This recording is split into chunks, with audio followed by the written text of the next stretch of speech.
Ngayon ko lang narinig na sa Solo Parent Act, meron palang Solo Parent Association. Gusto ko lang sabihin na yung Republic Act 8972, matagal na yan, the year 2000 pa yan. Ang ibig sabihin ng solo parent, talagang solo.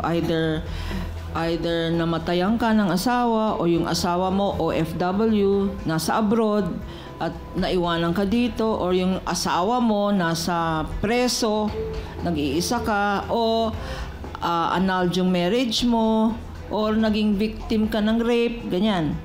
So, ang ibig sabihin nun, miski na may boyfriend ka, pag hindi ka namang kasal, solo parent ka pa rin.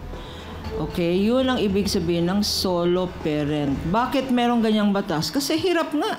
Hirap na nga tayong may mga asawa, no? Kayong may mga asawa. Mas hirap pa yung walang asawa, Ngayon, kung may mga anak, lahat ba ng anak? Kung 10 yung anak mo, dapat wag ka ng mga anak, solo parent ka nga eh. Pero ang mga anak, ang maximum age yan, 22 years old. Kung meron ka ng anak na mas matanda doon, dapat sabihin mo, anak, magtrabaho ka naman. Kasi hindi ka nakasama dito sa solo parent benefits, no? Okay. Ngayon, ang problema sa barangay ninyo ay hindi kayo. Ang problema sa barangay ninyo ay ang barangay. Because hindi pwedeng ganun na 30 lang ang binibigay na stub. Nasa batas yan. Mandatory yan. Anong ibig sabihin ng mandatory?